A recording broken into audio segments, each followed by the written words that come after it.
न विद्या न च पौरुषम भाग्ये फलति सर्वदा। ये पंक्ति मेरे जीवन के मध्य में मेरे मन मस्तिष्क के अंदर घुस गई, क्योंकि जब मैं अपने जीवन में लोगों के मध्य अपनी जॉब को लेकर के इंटरव्यू देता था, लोग कहते थे आप काम हमारी पसंद का दे दो और पैसे अपनी पसंद के ले लो। और जब मैं इस कंडीशन को पार कर गया और जब मैंने देखा कि मुझसे कम जानने वाले मुझसे ज़्यादा अच्छा पेमेंट ले रहे हैं, तब मेरे मन मस्तिष्क में एक बात आई कि कहीं ना कहीं किस्मत नाम की कोई चीज़ होती है कि मैं टेबल की तरफ बैठा हुआ इंटरव्यू दे रहा हूँ और वो सामने वाला दूसरा बंदा इंटरव्यू ले रहा है। तो ऐसा क्या है, कोई ना कोई इस टेबल के बीच में जो हमारे बीच में जो गैप है वो क्यों है? ये इस प्रश्न ने मुझे भाग्य को जानने के लिए विवश कर दिया कि भाग्य नाम की कोई वैसी वस्तु होती है, और ये चीज़ मुझे एस्ट्रोलॉजी की फील्ड में ले गई।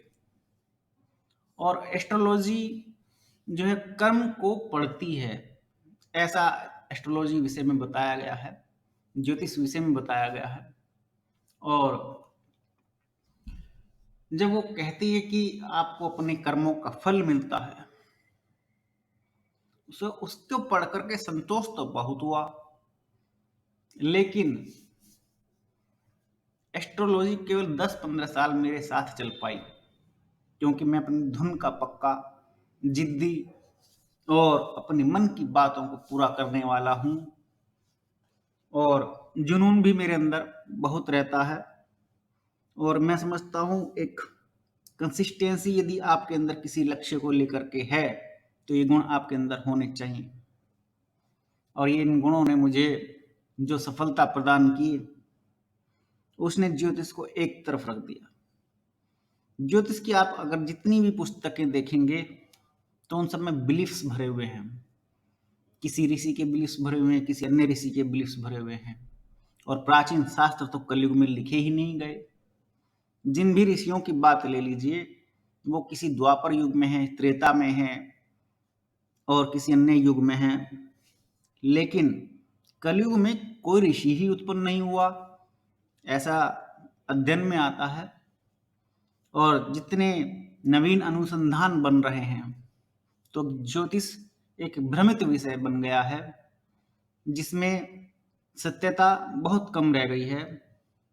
हालांकि गणित ज्योतिष और फलित ज्योतिष दो अलग अलग भाग हैं।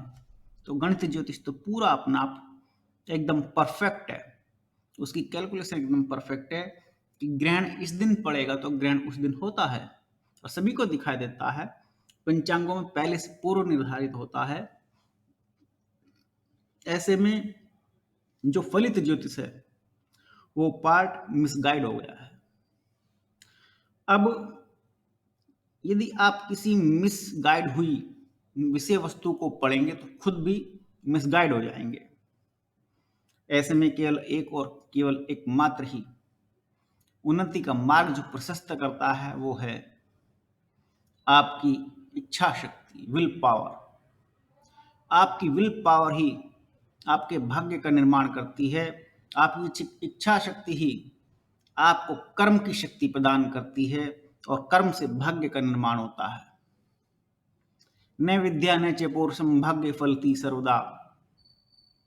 इस विषय वस्तु को जब मैं दोहराता हूं तो कई बार कंफ्यूजन क्रिएट करती है, क्योंकि अब मेरे समय में मेरे जीवन में मेहनत बहुत कम है और धन बहुत ज़्यादा है, और कभी धन बहुत कम था और मेहनत बहुत ज़्यादा थी। ऐसी विषमता मैं अपने जीवन में देखता हूँ। तो ये पंक्ति मुझे सहसा ही याद हो आती है, न विद्या न च पौरुषम भाग्य फलति सर्वदा, यद्यपि कर्म सर्वोपरि है।